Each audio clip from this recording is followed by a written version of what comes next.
And I was going to ask you what you love most about being on stage.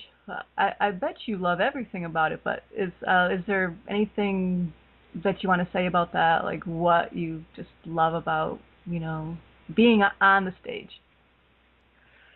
Oh, I love about it. I love I love the magic of you. I'm always nervous right before I go on, just always. You It's always to the are. point where always. I mean, to the point where I just like I'm thinking backstage, why am I doing this? What am I doing? This is insane. Like why I wish I could just be home right now. Just like Yeah. I don't Why want to am I be doing this here. to myself every Yeah, time? why am I like I feel like I'm getting an ulcer, like all this stuff. And then there's this magical thing that happens the minute you the minute you step on the stage, all of that goes away. And at least for me. And so there's something really extraordinary about the transformation that happens between backstage and on stage. And I even say to fellow cast members or performers that I'm working with, when they're about to go on stage and I'm, waiting for my entrance, I say, I'll see you on the other side, because it does feel like it's this other dimension that you walk into, and it feels like a place where anything is possible, actually, and that is an extraordinary place to go to on a daily basis. A Yeah, place where anything is possible. yeah, it's a Is magic place. Yeah, and not pretend. Like it really does feel that way. And Mm. and when you can take a moment that um you weren't when moments surprise you on stage, that is extraordinary too. Mm. When you've rehearsed, it's really you're really well crafted in something that you're about to do, and you go out there and it's different, and you allow it to be different, and you kind of ride that. Then that is one of the great joys of being a performer. Wow. I Makes also like to share ideas. I like to throw out the ideas and out into the audience and see what happens. That's mm, fun. yeah. Makes me almost feel like I want to get out on stage. I don't know. You should. Yeah. I'll try it someday. Maybe, you know. Yeah. Yeah. So, any advice you want to give to young people just starting out that want to be, you know, theater artists? Like any advice that you would offer? Oh, work on your craft every single day. Do something for your craft every single day, and uh, look at everything with curiosity as opposed to judgment. Mm. Those would be the two big things. And find out who you are without praise or blame, and be it. That's a Quentin Crisp quote, but it's really good advice. It's like find out who you are as a performer, and don't think of it as people applaud me when I do this, so this is who I am. No, find out who you are, and as a performer, like my friend, the Divine David, who's also in some ways a mentor, just because he's so inspirational. Um, he is himself on that stage, and he pisses people off, and venues won't work with him, because he does some insane stuff on the stage, and other people work with him every time because he does insane stuff on the stage, and they find that really inspiring, and they recognize what a great artist he is. And I feel like if he was always out there trying to please, if he was always defining himself by how people praise him, or even blame him if they were saying, "Oh, you're crazy," so all he did was always crazy work, because sometimes he does really sane work, then he wouldn't being the divine genius that he is, and I really do think he is one of our performing geniuses. So, so that's I would say, find out who you are without praise or blame, and be it. Don't worry, the applause eventually will not be enough Mm-hmm. if you stick around in this business. So you have to figure out how to find joy in it without having applause. you know, and you're going to get trashed a lot in the business, so you have to figure out how to find the joy while you're being trashed. Yeah. So, Nothing easy, but if you really want to do it, right?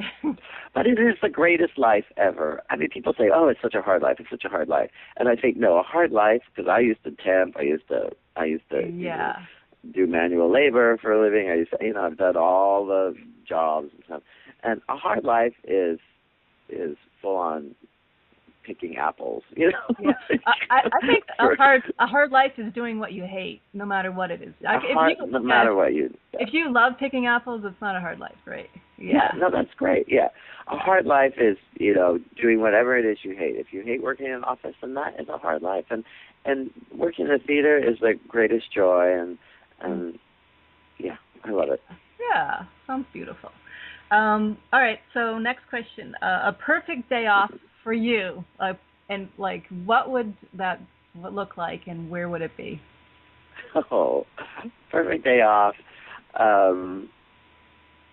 Well, right now, I think a perfect day off, if I could teleport myself, then I would get to work in San Francisco at the Magic Theater during the Lilies Revenge, and then on my day off, I would teleport myself to. My boyfriend lives in the Berkshires in Massachusetts, and he lives on a dirt road off a dirt road, and he was. I just called him right before we talked, and he was by this little creek, near his home, and so I think I would just be hanging out with him by the creek. Oh, which town? Because I'm from the Berkshires too. Well, I'm from Western Mass. Southfield? Yeah, it's near Great Barrington. Okay, yeah, way up there. Yeah. Western Mass. Western Mass, yeah. Cool. Yeah. Nice. And it'd be in the summer probably, right? I actually don't like the summer up there as much as I like. It would be fall. We play badminton all day and stuff, and there's so many bugs up there. So, yeah, the fall. So I prefer the fall actually. Yeah. Early fall. Like September is the greatest month to be there. That's September, October. Yeah, that's true. I remember that. All right, and for last question, is there anything you want to say about why someone should come and see the show? Like what message would you give? Well, I just think that I honestly do believe that it has the potential to change your life, and I don't think you can say that about. I try to make all my pieces that way so that they will change the lives of the people that come and see them, and some of them are successful and some of them aren't, and some are successful for some people and not for others. But I do think that there is the potential there that it could change your life. And if there's in such a glorious, not expansive way, and if there's a potential for that in something, I want to do it. Yeah. And really because of the energy that happens when 70 people, over 70 collaborators get together and create a piece of work all together. So that is an extraordinary thing. I think that San Francisco has a history of this kind of work, and yet what we've seen primarily in the last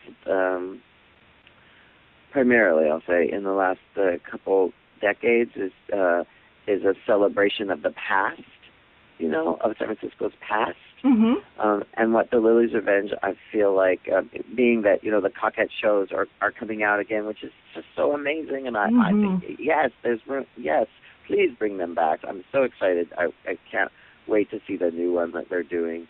But at the same time, I say the Lilies Revenge is a new play. So I think there's room for us to celebrate the past, but also to be present in the present moment with what's going on right now and stuff. So I think that's one of the reasons, because I feel like the Lilies Revenge is a furthering of the conversation of things like the Cockettes and the San Francisco Mime Troupe and the Magic Theater's history. They've got this 44-year-old history here, and in the last couple decades, maybe it hasn't been such a prominent theater in the American scene, and Loretta Greco, the artistic director, is changing that. She's really bringing in dynamic, interesting new work that is addressing a wide range of people, not just a certain kind of audience. What we call the wealthy American audience. Yeah. So it's really it's changing, and I applaud that, and I think that the doors are opening up for people. So we're welcoming you. So please come. It's like you get an invite to the party, and are you going to stay home and watch TV, or are you going to go to the party? Yeah. Right. Come to the party. Yeah. Right. Yeah.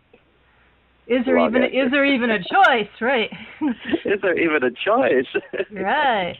You have an opportunity to see a bunch of adults dressed up like flowers. I mean, why wouldn't you come? Exactly. Oh my God. Even if you just want to laugh, right? Yeah, even if you just want to laugh. Like the play there's intellectual theory in it. There's lowbrow humor. There's high art. There's verse. There's poetry. There's songs. There's shtick. There's unbelievable costumes by Lindsay Davis. Really, truly extraordinary costumes. I mean, one of the great costume feats that I've seen in my career. I mean, maybe even certainly one of the most extraordinary things that I've seen. Mm. So, and I'm a drag queen. I've seen some costumes, Right. So I feel like it's a no-brainer. Yeah. Well, you sold me. Yeah, great. All right, good. You sold me from the beginning. Great. Oh, good. Yeah. Cool. Well, I thank you very much for your time and. Oh, thank you.